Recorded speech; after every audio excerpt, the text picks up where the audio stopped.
வேலுண்டு வினை இல்லை மயிலுண்டு பயமில்லை. வசுதேவசுதம் தேவம் கம்சஜானூரமர்தனம் தேவகி பரமானந்தம் கிருஷ்ணம் வந்தே ஜெகத்குரும். சர்வம் கிருஷ்ணார்ப்பணம். யாருக்கு ரெண்டு தாரம் அமையும்? இன்றைக்கி நிறைய கஸ்டமர் இந்த மாதிரி தாரதோஷ குற்றத்துக்காக நிறைய வராங்க. இந்த காலத்தில் பெரியவங்களை கேட்காமலே இவங்களே நிறைய முடிவுகள் எடுக்கிறாங்க. இங்கே கல்ச்சுரல் சேஞ்சுன்னு சொல்லலாம் இல்லையா? நம்ம கூட்டு குடும்பமாக இருந்து பெரியவங்க மத்தியில் இருந்தது இப்போ எல்லாம் தனித்தனியாக போய் சிலரையாக சதறி போச்சு. நியூக்ளியர் ஃபேமிலிங்கிறது வந்ததால் ஆண் பெண் ரெண்டு பேருமே வேலைக்கு போக வேண்டிய ஒரு நிர்பந்தம் உண்டாகிறது. அங்கே நிறையா டிஃப்ரென்ஸ் ஆஃப் ஒப்பீனியன் கிரியேட் ஆகுது. அதனால் தன்னிச்சையான முடிவுகளை எடுக்கிறார்.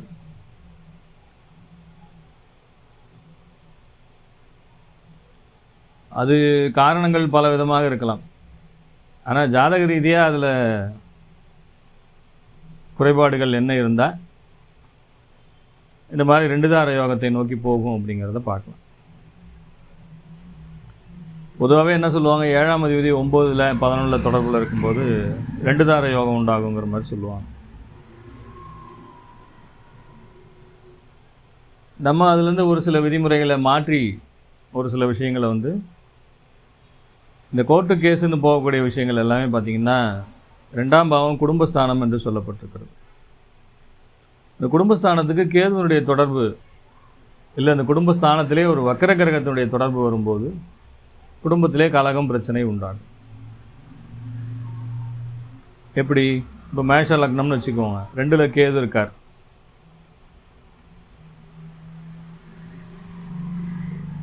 அப்படின்னு பார்க்கும்போது அந்த 2ஆம் பாவத்தினுடைய செயல்பாடுகளை இந்த கேது என்ன பண்ணுவாருங்க, முடக்குவார் அப்படின்னு நம்ம கணக்கெடுத்துக்கலாம். இது காலபுருஷனுக்கும் 2ஆம் பாவமாக போயிடுதுங்க.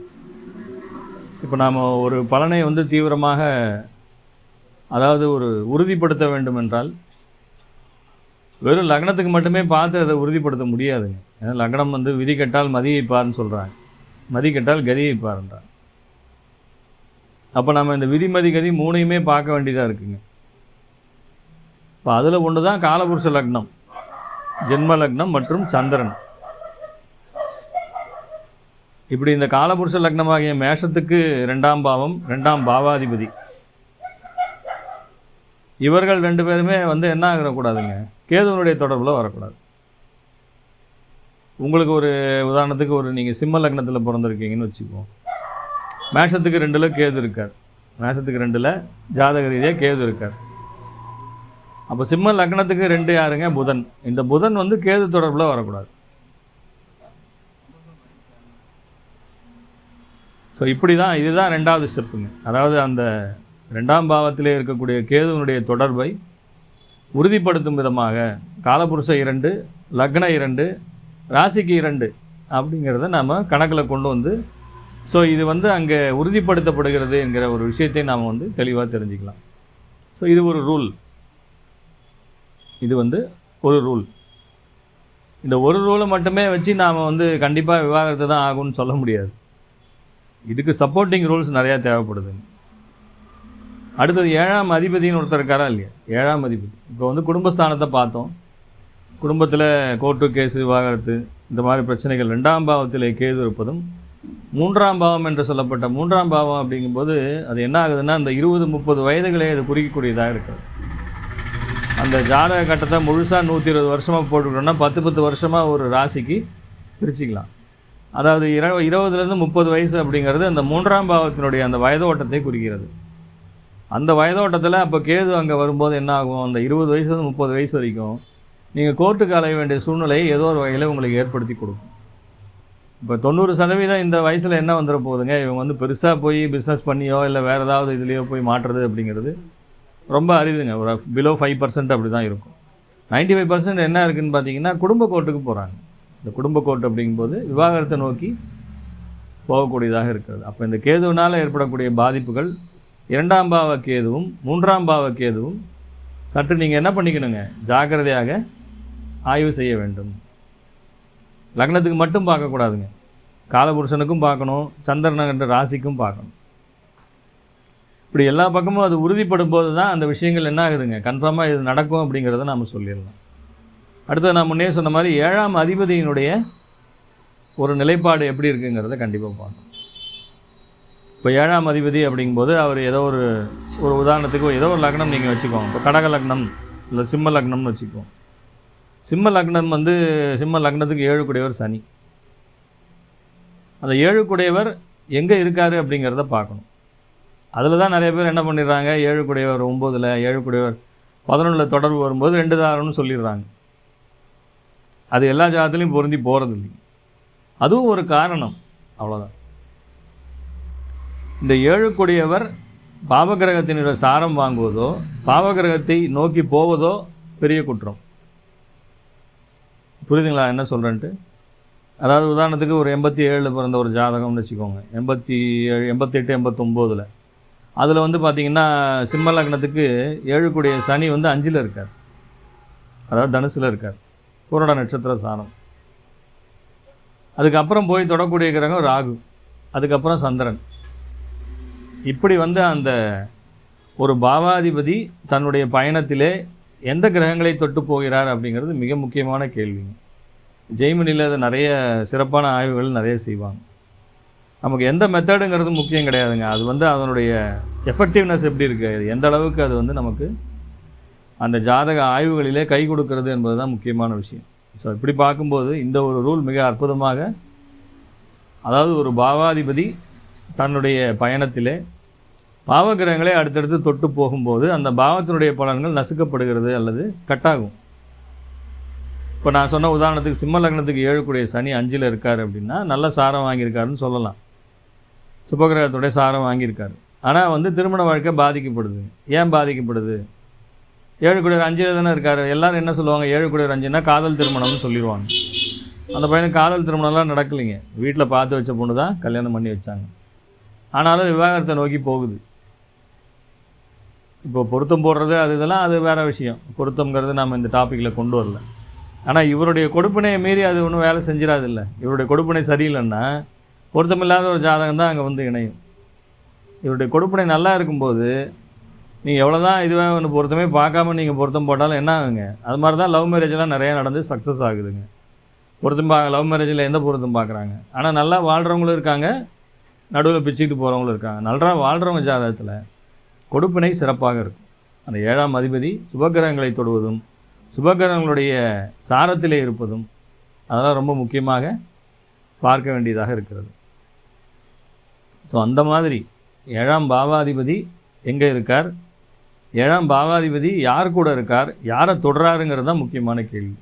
7ஆம் பாவாதிபதிக்கு அப்புறம் கிரகமே இல்லைன்னா கல்யாணம் நடக்கிறதே குதிரை கொம்பாக இருக்கும். நிறைய பேருக்கு நான் பார்த்து சொல்லியிருக்கேன்.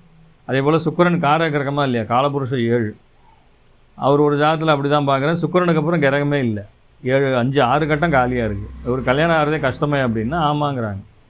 40 வயதை தாண்டியும் திருமணம் நடக்கலை, எல்லா தகுதியும் இருக்குது, ஆனால் கல்யாணம் ஆகலை, ஏதோ ஒரு காரணத்தினால தட்டி போகுது அப்படிங்கிற மாதிரி சொல்கிறாங்க. அப்போ அந்த கடைசியாக விடப்பட்ட கிரகம், அந்த கிரகத்துக்கு அடுத்து கிரகங்கள் கண்டிப்பாக இருக்கணும். அடுத்து வரக்கூடிய கிரகங்கள் சுப கிரகங்களாக இருந்தால் இந்த பாவத்தினுடைய பலன்கள் சிறப்படையும். அசுப கிரகமாக இருந்தால் இந்த பாவாதிபதி எந்த பாவாதிபதியாக இருந்தாலும் சரி, இப்போ 7 கூடையவங்களால திருமணம்னு நாம் எடுக்கிறோம். அப்போ இந்த திருமணத்துக்கு சப்போர்ட் பண்ணக்கூடிய இந்த 7ஆம் அதிபதி அடுத்து தன்னுடைய பயணத்திலே ஒரு கிரகம், ஒரு கட்டம் 2 கட்டம் தாண்டி ராகு இருக்கார், சந்திரன் இருக்கார், அதுக்கப்புறம் செவ்வாய் இருக்குது, சனி இருக்குது. இந்த மாதிரி பாவகிரகங்களை நோக்கி போகுது அப்படின்னா நிச்சயமாக திருமண வாழ்க்கை விவாகரத்திலே முடிவதற்கு வாய்ப்புகள் நிறைய இருக்குது.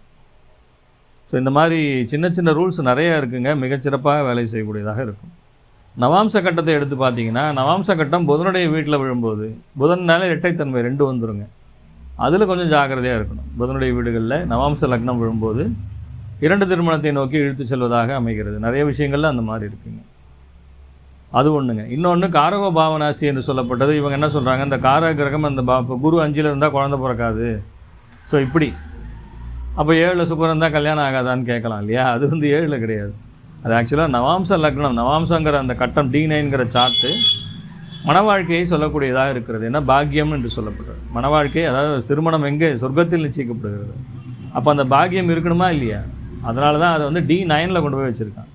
D7 அது இல்லை. D7 குழந்தை பேர் பற்றிலாம் சொல்கிறாங்க. ஆனால் D9 தான் என்ன சொல்கிறாங்க? திருமண வாழ்க்கை பாக்கியம் அப்படிங்கிறது சொல்லப்படுது. அப்போ அந்த D9 லக்னத்தில் அந்த காரகிரகமான சுக்கிரன் போய் அமரக்கூடாது. அதுதான் காரகோ பாவனாஸ்தி. இவங்க நிறைய பேர் வந்து ராசி கட்டத்தை வச்சு சொல்லிடுறாங்க.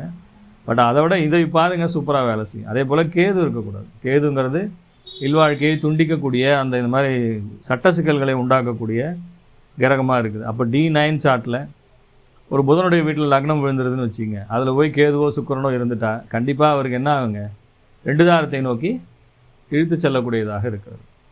ஸோ இந்த மாதிரி பார்த்த உடனே நம்ம சில பாயிண்ட்டுகளை வச்சுட்டு தெளிவாக என்ன பண்ணலாங்க? டக்குன்னு பார்த்த உடனே சொல்லலாம். ஸோ இந்த மாதிரிலாம் இருக்குது. இந்த மாதிரி 2 தாரத்துக்கான நான் பார்த்த உடனே அது மாதிரிலாம் சொல்லுவேன். இந்த மாதிரி 2 தாரத்துக்கான வாய்ப்புகள் நிறைய இருக்குது அப்படின்னு சொல்லிடுவேன். அவங்க வந்து வர்றவங்க நம்மளை சோதிக்கவும் வருவாங்க. ஒரு சிலர் என்ன பண்ணுவாங்கன்னா முதல்ல சொல்ல மாட்டாங்க. அன்றைக்கி அப்படி தான் ஒருத்தர் ஜாதக பொறுத்தது கொண்டு வந்துட்டார். பொண்ணுக்கும் பையனுக்கும் பார்த்தா ஒரு 7-8 வயசு வித்தியாசம். ஏன்னா இப்போ 7-8 வயசுலாம் யாரும் ஏற்றுக்கிறதே இல்லைங்க. பையன் ஜாதகத்தை பார்த்துட்டு இவருக்கு 2 தாரத்துக்கான யோகம் இருக்குது, இந்த மாதிரி பார்த்து நீங்கள் இது பண்ணுங்கள், இல்லை என்னோடய ஃப்ரெண்டோட பையன் தான் அப்படி இப்படின்னாரு. கடைசியில் போகும்போது சொல்கிறாரு, இந்த பையனுக்கு இது வந்து 2ஆம் தாரம், ஏற்கனவே முதல் தாரம் டிவோர்ஸ் ஆகிடுச்சு அப்படிங்கிற உண்மையை சொல்லிட்டு போகிறார். அந்த மாதிரி நிறைய. அதனால் கஸ்டமரை பார்த்து நாம் பலன் சொல்லக்கூடாது. ஜாதகத்தை பார்த்து ஜாதகத்துடைய கொடுப்பினை என்னங்கிறத, வந்திருக்கிறவர் நமக்கு வேண்டியவரா வேண்டாதவரா அப்படிங்கிறதெல்லாம் பார்த்து நாம் பலன் சொன்னோன்னு வைங்க, அங்கே மாட்டிக்குவோம். நம்ம ஜோதிட விதிகள் எதுவோ அதில் நாம் வந்து நிலையாக நிற்கணும். அப்போ அதுக்கு உண்டான ஒரு ஸ்டப்பனான விஷயங்களை நாம் தெரிஞ்சு வச்சுக்கிட்டு இதுதான் நடக்கும் இப்படி தான் நடக்குங்கிறத தெளிவாக ஈஸியாக சுலபமாக சொல்ல முடியும். ஸோ இந்த மாதிரி 2 தாரத்துக்கான விஷயங்கள் இங்கே நிறைய நடக்குதுங்க. இன்னும் கேபியில் நிறைய ரூல்லாம் இருக்குதுங்க. 6-12 தொடர்புகள், 7-9 இந்த மாதிரி தொடர்புகள், 7-9-11 தொடர்புகள். ஸோ இந்த மாதிரிலாம் அந்த 7ஆம் பாவத்துக்கு உண்டான தொடர்புகளை வச்சு 7ஆம் பாவ உபநட்சத்திரத்தை வச்சு நிறைய விஷயங்களை சொல்ல முடியும். ஸோ இந்த மாதிரி நிறைய விஷயங்கள் இருக்குங்க. அதே போல் குழந்தைக்காக திருமண தடைகள் அப்படிங்கிறது, குழந்தை பிறக்கலை அப்படிங்கிறதுக்காக நிறைய வந்து திருமணம் வந்து டிவோர்ஸில் முடிகிறதுக்கான வாய்ப்புகள் நிறைய இருக்குங்க. அதனால் நம்ம அதையெல்லாம் வந்து அது உடனே ஆகாதுங்க. அது ஒரு 4 வருஷம் 5 வருஷம் இப்படிலாம் ஆகி அதுக்கப்புறம் அது மாதிரி ஆண்மைத்தன்மையில் பிரச்சனை இருக்கிறவங்க நிறைய பேர் வெளியே சொல்லாமல் அது மறைச்சிருவாங்க. அதனால் வரக்கூடிய டிவோர்ஸு பிரிவினைங்கிறதெல்லாம் நிறைய இருக்குங்க. நான் ஏற்கனவே இது ஆண்மை குறைபாடு பற்றிலாம் வீடியோ போட்டிருக்கிறேங்க. வேணும்னா மேற்கொண்டு அந்த விஷயங்களை, இந்த மாதிரி ஒரு ஜாதகம், ஒரு திருமணம் அப்படிங்கிறது சாதாரணமாக ஒரு 2ஆம் பாவத்தையோ 7ஆம் பாவத்தையோ மட்டுமே வச்சு நான் முடிவு பண்ணிட முடியாதுங்க. 3ஆம் பாவம் வீரியம் நல்லா இருக்கணும். பெண்ணுக்கு 9ஆம் பாவம் கர்ப்பஸ்தானம் நல்லா இருக்கணும். 7ஆம் பாவம் நல்லா இருக்கணும். 5ஆம் பாவம் குழந்தை ஸ்தானம் நல்லா இருக்கணும். நிறைய பேர் 5 கூடிய குரு நீசமாயிட்டார் குழந்தை பிறக்கானலான்னு சொல்கிறாங்க. அதெல்லாம் உண்மை கிடையாது. நிறைய விஷயங்கள், அதாவது இந்த நீச உச்சத்தை வச்சுக்கிட்டே நாம் நிறைய விஷயங்களை முடிவு பண்ணுறோம். அது மிக மிக தவறு. நீசமாயிட்டா வேலை செய்யாதுங்கிறதெல்லாம் இல்லை. நிறைய பேர் பெரிய பெரிய கோடீஸ்வரன் ஜாதகத்தில் குரு நீசமாக இருக்கார். தனக்காரகன்ற குரு நீசமாகி கோடீஸ்வரன் எப்படி இருக்கான்? சுக்கிரன் நீசமாக இருக்கார். நிறைய பேர் சுக்கிரன் நீசமாக இருக்குது, இவனுக்கு கல்யாணம் ஆகாது, குழந்தை பிறக்காது, பெண்களால் இவனுக்கு வந்து இது கிடையாது அப்படின்னு நிறைய சொல்கிறாங்க. அதெல்லாம் தவறான கருத்துக்கள். அப்போ சுக்கிரன் உச்சமாக இருக்கவன் நல்லா இருக்கணும்ல? இல்லையே. சுக்கிரன் உச்சமாக இருக்க நிறைய பேர் டைவோர்ஸில் வந்து நிறைய பேர் முடிஞ்சிருக்காங்க. ஸோ அந்த மாதிரி நீச்ச உச்சத்தை வச்சு பலன் சொன்னால் கண்டிப்பாக நாம் வந்து தப்பு பண்ணிடுவோம், மாட்டிக்குவோம். ஆனால் நாம் சொல்லக்கூடிய இந்த விதிமுறைகளை ஃபாலோ பண்ணால் மிகச்சிறப்பாக இந்த விஷயங்களை சொல்ல முடியும். அதில் வந்து நமக்கு பொறுமையும் ஆராய்ச்சியும் தேவை. அதை பண்ணி நாம் சொல்லும்போது நிச்சயமாக இதை வந்து நம்ம கஸ்டமருக்கு நாம் சொல்லும்போது சரியான கைட்லைன்ஸை கொடுக்க முடியும்ங்கிற சொல்லி மீண்டும் ஒரு சுவாரஸ்யமான வீடியோவில் சந்திக்கலாம். சர்வே ஜனா சுகினோ பவந்து. சர்வம் கிருஷ்ணார்ப்பணம்.